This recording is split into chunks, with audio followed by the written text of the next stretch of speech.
Hey guys, what's going on? It's Jordan. Welcome back to the channel. Thank you for stopping by. So if you clicked on this video, you were interested in these. These are the Moment Cinebloom filters. So I'm going to go ahead and just dive right into this. I'm going to make a small video basically about which one I prefer or which one I think may be possibly better or a better option in general. So I purchased the 10% and the 20% a very long time ago. I actually had to purchase the 10% first just because the 20% was out of stock. Basically, long story short, these were purchased for the majority of my lenses at 58 millimeters. So basically, I have to adapt these to anything that is smaller or larger than a 58 millimeter. Now, I wouldn't say that I'm going to adapt these to something like my 24 to 70 that has a 77 millimeter thread. I would possibly just kind of step it up and at that point just buy something that is that size. So if you have smaller lenses that you maybe want to adapt these to, just go ahead and buy a step down or a step up ring. They're fairly inexpensive. I mean, you can buy step rings for like $5 or $10.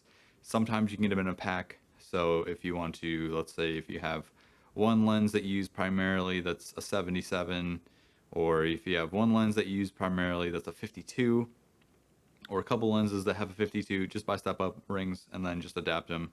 Whatever your most used lens is, so whatever millimeter filter thread that is, just go ahead and buy those. Anyways, let's go ahead and get into this.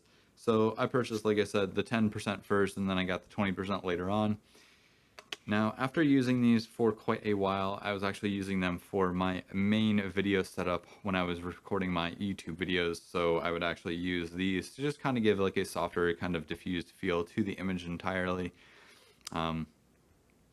These work fantastic. So basically, if you don't know what these do, basically what they do is they kind of reduce the contrast in an image. They also kind of soften the image entirely. Now, this could be a good thing or a bad thing depending on what kind of a look you're going for, but if you kind of like that dreamy look, I think that these are going to be really good for you. Now, I went out the other day and I shot both of these at nighttime, so both 10% and 20%. Now, I can definitely tell you that the 20% is definitely a better nighttime option just because of the way that it diffuses the lights. I mean, to be fair, this 20% right here is absolutely ridiculous. You're going to get all the dreamy kind of effects that you want to get with this. Plus, it just makes lights pop a lot better and makes it look a lot cooler. Now, the 10% I would say is probably a better option for somebody that wants to shoot during the daytime and still get that effect, because the 20% is just pretty heavy, especially during the daytime, and it's diffusing sunlight on top of pretty much everything else. So you might want to consider possibly just using the 10% if you're a daytime shooter or if you do some sort of a portrait.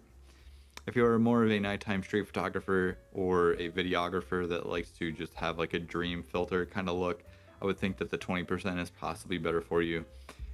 Like I said, I went out and I used this the other day. I used both of these the other day and basically just went around shooting cool things at night, depending on whatever you think cool things are.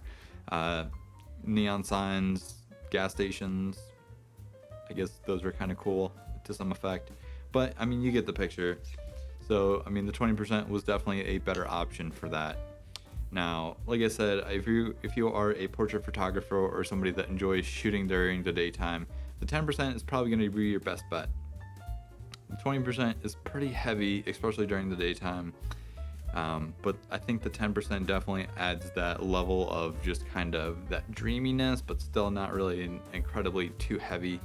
So yeah, if you're a daytime shooter, I would say that the 10% is probably a better option. If you're a nighttime shooter, I would say that 20% is probably a better option. So just take it as it is.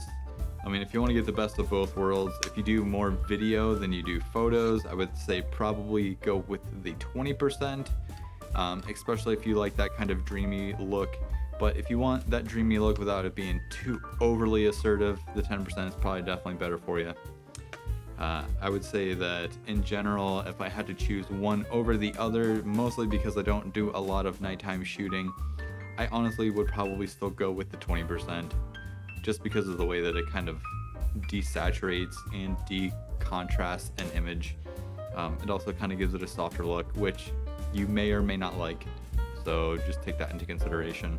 I think in the world of digital photography that sometimes cameras do overly sharpen a lot of things, which I don't necessarily mind a nice crispy sharp image, but sometimes it's just nice to have that image kind of look a little soft, I guess.